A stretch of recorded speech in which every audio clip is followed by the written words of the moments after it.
There is a moment at every live poker table when the game starts before a single card is dealt.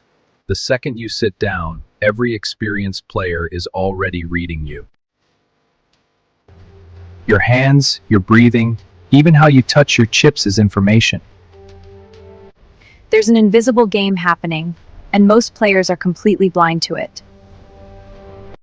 Winners don't play cards, they play people. You don't lose at live poker because of bad math. You lose because you miss what's right in front of you. The room is always speaking, most players just don't know how to listen. Poker doesn't begin when cards are dealt. It begins before that. Once you see this, you can never unsee it. In the next minutes, I'll show you the 5 principles that separate winners. There is a moment. It happens at every single live poker table in the world.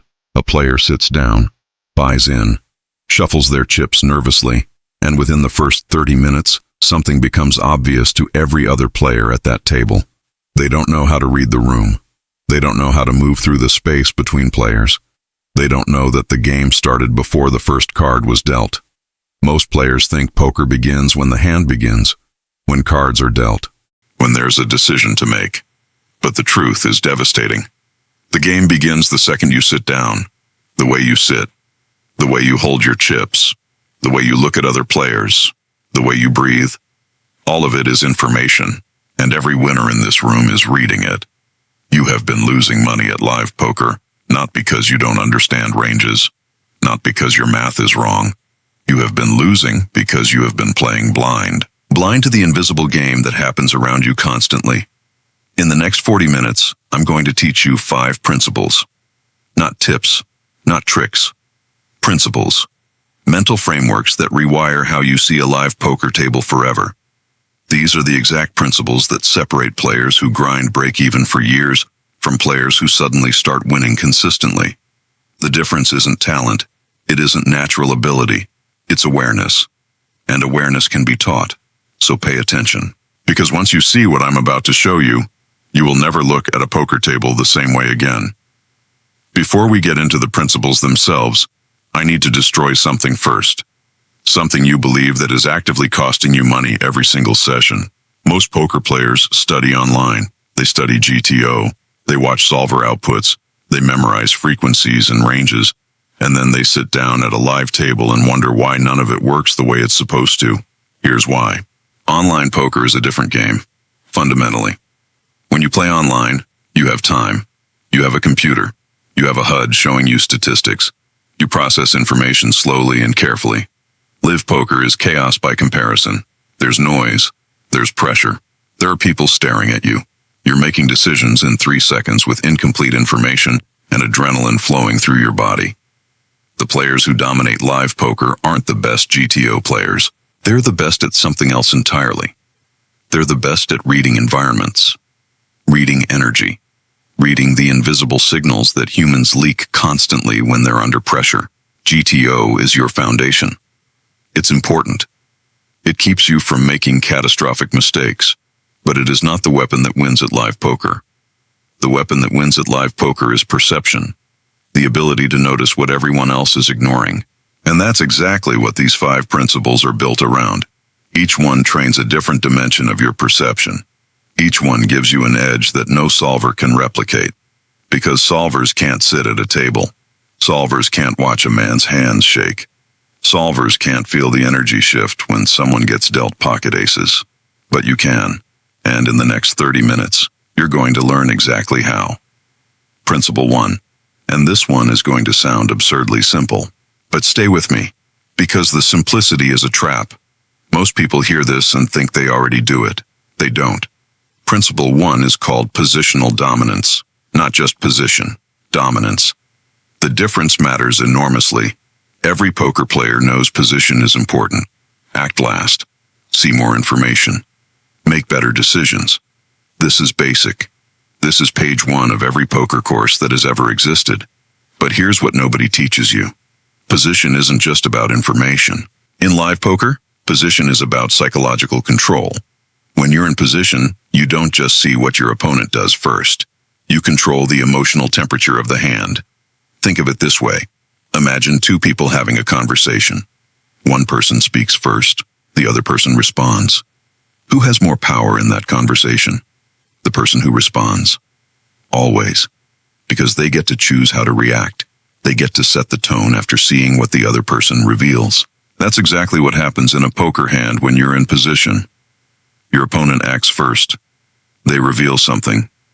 Fear, confidence, confusion, hesitation. And then you respond to that revelation.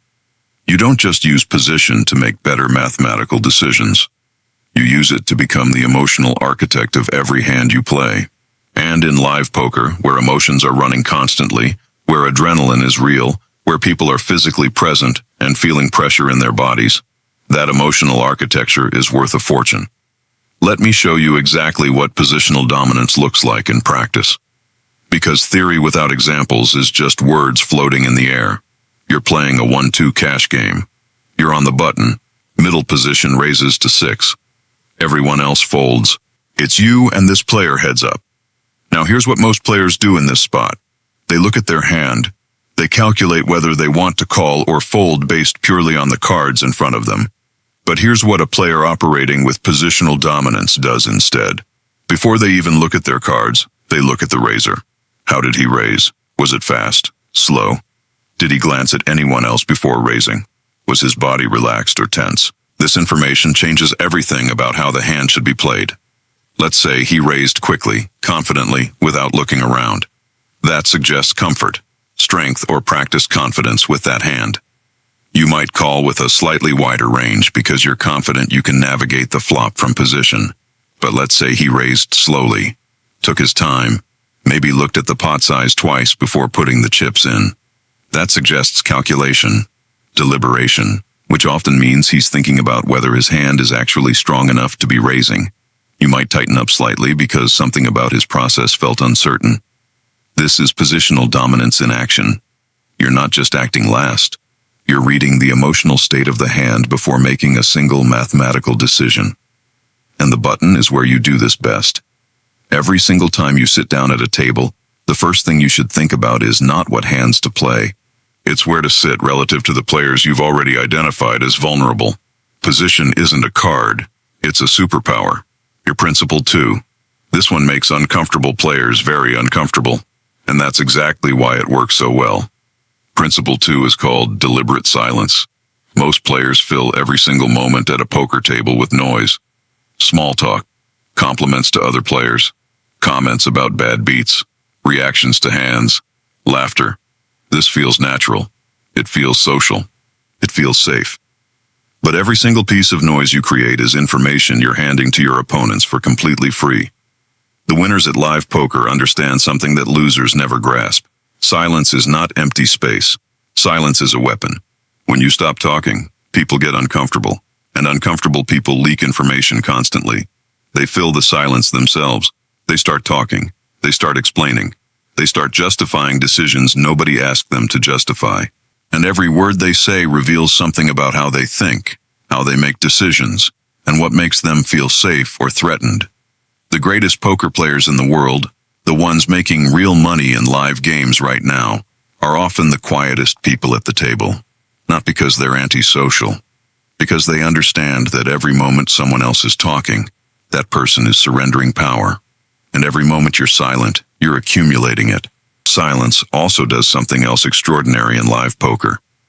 It creates an aura of confidence. When someone sits at a table and doesn't need to fill the space with words, everyone around them unconsciously perceives that person as more dangerous, more capable, more focused. You haven't said a single word, but you've already changed the psychology of the entire table. Here's where deliberate silence becomes truly lethal. And I want you to really absorb this, because this is one of the most profitable adjustments you will ever make at a live table. Silence works differently in different moments of the hand. Pre-flop silence is about observation. You're collecting data, watching how people hold their chips when they look at their cards, watching who glances at whom, who shifts in their chair, who holds their breath. Post-flop silence is about pressure. When you check or bet and then go completely silent, you create a vacuum. And human beings are psychologically compelled to fill vacuums. So your opponent starts thinking out loud. Sometimes literally out loud. Sometimes just through their body language. They might start looking at the board more intensely. They might shift their weight forward or backward. They might reach for their chips unconsciously before deciding whether to bet. All of that is information that only exists because you created the silence that made it appear. But here's the most powerful version of deliberate silence. It happens on the river, the final street. Maximum pressure. You make your decision. You bet or you check. And then you go completely still. No movement, no expression, no fidgeting, nothing. You become a statue, and you watch what happens. Because in that moment, your opponent is in a cage of silence that you built. And the way they react to that cage, the way they try to escape it, tells you almost everything you need to know about the true strength of their hand. This is not about being rude or unfriendly. This is about understanding that live poker is fundamentally a psychological environment. And in psychological environments, silence is one of the most powerful tools that has ever existed. Principle 3. Changes how you think about every single hand you will ever play for the rest of your life. Principle 3 is called pre-flop architecture, and it's the principle that most clearly separates players who think about poker from players who simply play poker. Here's the brutal truth about live poker that almost nobody wants to hear. Most of the money is made and lost before the flop. Not on the flop, not on the turn, not on the river. Before any community cards are dealt at all. The pre-flop decision is where your entire hand is designed. It's an architectural decision. When you choose which hand to play and how to play it, you're not just making a starting decision. You're building the structure of everything that's going to happen next. Think of it like building a house. If your foundation is wrong, it doesn't matter how beautiful the roof is or how good the walls look. The whole thing collapses eventually. Pre-flop architecture means understanding that the hand you choose to play pre-flop determines not just your cards, but your story, your position, your range perception in the minds of your opponents, and your emotional state going forward into the entire hand. A player who opens King-Jack from the cutoff is telling a story. Every single player at that table is processing that story without realizing it. They're thinking about what hands would make that player open from that specific position. They're building a picture, and you want to control that picture completely. Let me break down pre-flop architecture with a concrete example that will change how you open hands forever. You're sitting in a 1-5 cash game. You have 150 big blinds in front of you. You look at your cards. You have Jack-10 offsuit. Now, a mechanical player, someone who is just following a chart without thinking, they look at this hand and think simply. Jack-10 offsuit, marginal hand. Depends on position. Maybe open from cutoff. That's it. That's the entire thought process. Cut and dry. But a player using pre-flop architecture thinks completely differently. They think about who is left to act and what each of those players is likely to do. They think about who called the last 3 hands and who folded the last 3 hands.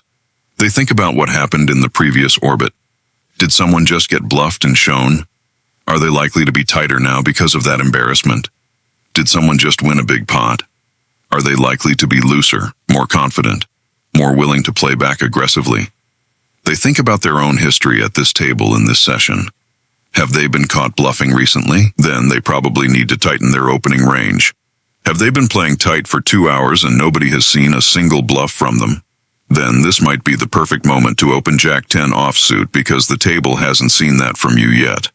Pre-flop architecture means that the exact same hand can be played completely differently in 2 different sessions, at 2 different tables, against 2 different groups of people. And the reason is that you're not just playing cards. You're designing an experience. This is the halfway point of the video, and I want to pause here for a moment. If everything I've said so far is resonating with you, if you're starting to see live poker differently, if you're realizing that the game happening at your table is much bigger and much deeper than the cards sitting in your hand, then I need you to do something right now. Like this video. Leave a comment right now and tell me which of these 3 principles hit the hardest for you. Positional dominance, deliberate silence, or pre-flop architecture. I genuinely want to know, and if you haven't subscribed yet, do it now. Because we still have 2 more principles coming. And these are the ones that most players never learn. The ones that separate the players who are good from the players who are genuinely dangerous, impossible to play against. The next principle is about something that happens inside your own head, deep inside. And it might actually be the most important principle in this entire video, because it's the one that determines whether all these other principles we've discussed actually work in real situations or collapse completely under pressure. Charger Principle 4. This one is uncomfortable because it forces you to look in the mirror honestly. Principle 4 is called emotional sovereignty, not emotional control. That phrase gets thrown around constantly in poker coaching, and it means almost nothing useful. Emotional control suggests you should suppress what you feel, push it down somewhere deep, ignore it completely. That is terrible advice, and it actually makes players dramatically worse over time, because suppressed emotions don't disappear. They leak through your face, through your body, through your decisions, through everything you do at that table. Emotional sovereignty is fundamentally different from emotional control. It means you feel everything. You feel the frustration when you get bad beaten in a crucial hand. You feel the excitement when you flop a monster set. You feel the anxiety when you're facing an all-in with a medium-strength hand and everything is on the line. You feel all of it completely, but none of it controls your decision. The emotion exists. The decision exists separately. They live in different rooms inside your mind. And you, the actual player, you live in the decision room, not the emotion room. This is the single most difficult skill in all of poker. And it's the one that ultimately determines whether everything else we've talked about actually works when it matters most. Because here's the truth that most people don't want to face. If you can't maintain emotional sovereignty, every other principle in this entire video becomes completely useless. You can't read positional dominance when you're tilted. You can't maintain deliberate silence when anxiety is making your mouth open. You can't execute pre-flop architecture when frustration is making you play too many hands out of pure spite. Emotional sovereignty is the foundation everything else is built on. So how do you actually build emotional sovereignty? Because saying feel your emotions but don't let them control you is easy to say and incredibly hard to do in the heat of a live poker session. The answer lies in something I call the pause. Not a long pause, not something anyone at the table would even notice. A specific, intentional, practiced pause that happens at a very precise moment in your internal decision process. Here's exactly how it works. A hand happens. Something triggers an emotion inside you. Maybe you get bluffed and shown at the table in front of everyone. Maybe you lose a huge pot when you had the absolute nuts and got rivered. Maybe you make a terrible mistake and every single person at that table sees it happen. The emotion hits you. It's real. It's immediate. It's powerful. It demands your attention. And in that exact moment, before you do anything at all, before you react, before you pick up chips or open your mouth or even change your facial expression, you take a breath. One single breath. Slow, deliberate, controlled. And in that one breath, you do something very specific inside your mind. You separate the event from the meaning you're giving it. The event is simply what happened. The meaning is the story you're automatically creating about what happened. The event is always neutral. Always. You lost a hand. That's the event. It has no meaning by itself. The meaning is the story you build on top of it. I'm terrible at this game.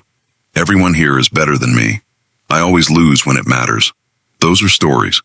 And stories are exactly where emotional decisions live.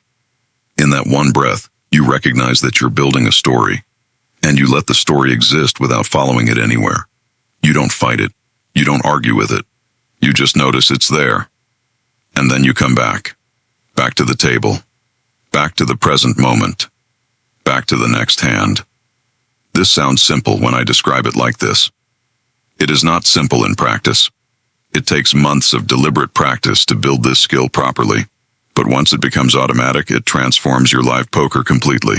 Principle 5, the last one. And in many ways, the most elite of everything we've discussed today. Most players will never develop this particular skill because it requires something that goes against every single natural human instinct we possess. It requires you to be genuinely comfortable with being wrong. Principle 5 is called dynamic target identification. This is the principle that makes great players great. Not good, not solid, not competent, great. Here's exactly what it means. At any given moment at a live poker table, there is one player who represents the maximum exploitable opportunity in the room. One single player whose specific tendencies, combined with the current table dynamic in that exact moment, combined with the precise moment in the session where everything currently stands, create the biggest possible edge for you. Finding that player and focusing your mental energy specifically on exploiting them is dynamic target identification. And the reason it's so incredibly difficult to master is that the target changes constantly. The most exploitable player at the table at the start of the session might be completely different from the most exploitable player 3 hours later. Someone who was tight and passive when you first sat down might be loose and frustrated and playing recklessly after losing 2 full buy-ins. Someone who was the maniac throwing chips everywhere might have gone quiet and scared after getting called with the nuts 2 separate times. The table is alive. It breathes. It shifts. It evolves minute by minute. And the greatest live poker players move with that change like water moving through rocks. Let me show you dynamic target identification working in real time at a real table so you can see exactly how this principle operates in practice. You sit down at a 6-handed 1-2 game in the middle of the evening. For the first hour, the most exploitable player is the guy in seat 3. He's new to this particular casino, slightly nervous about the environment, playing much too tight because of that nervousness. You steal from him constantly, and it works every single time. You're running well against him, making easy money. But then something shifts in the atmosphere of the table. Seat 3 loses a hand where he had the best cards possible and got rivered in the worst possible way. And suddenly Seat 3 is a completely different player. Suddenly he starts playing more hands than he's played all night. He starts calling with hands he would never have touched an hour ago. He's no longer the tight player you identified at the beginning. He's become a frustrated calling station out of pure emotion. Now you need to adjust your entire approach to him immediately. Instead of stealing, you start value betting thinner against him. Instead of bluffing, you start betting for value with hands that you would normally check back. The target didn't change seats. The dynamic of that target changed completely, and you adapted your strategy instantly without missing a single beat. Meanwhile, across the table, Seat 5, who was a loose aggressive player when you first sat down 2 hours ago, has been losing pots consistently throughout the session. He's getting quieter with each hand. His raises are getting smaller and smaller. He's becoming passive and hesitant. And now Seat 5 becomes a completely new target for an entirely different strategy than what you used against him earlier. You attack his newly developed weakness with calculated aggression. You bluff him precisely when he shows hesitation. Dynamic target identification isn't about labeling players once and never changing your mind about them. It's about treating the table as a living ecosystem that constantly evolves and demanding that your strategy evolves with it at exactly the same speed. We've covered an enormous amount of ground today. 5 principles that most players will genuinely never learn in their entire poker career, no matter how long they play. Positional dominance, deliberate silence, pre-flop architecture, emotional sovereignty, dynamic target identification. Each one alone is powerful enough to change your results at the table.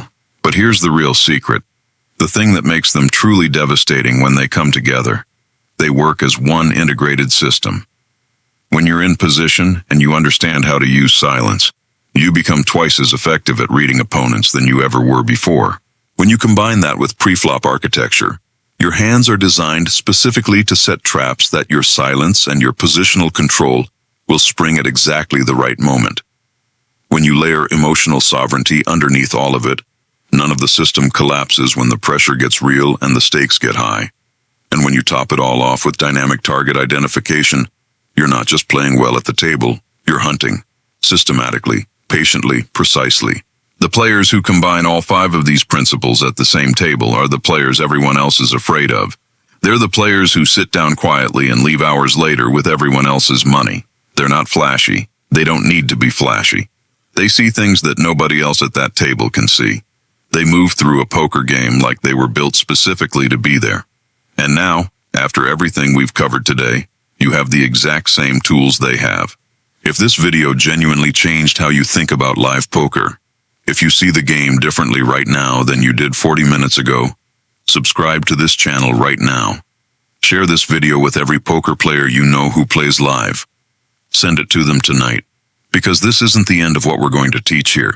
This is only the beginning. You don't play cards anymore. You play people. And the people who truly understand that, who really deeply understand that at their core, are the ones who win. Subscribe Mind of a Grinder, Derek Trust, like, comment, and share.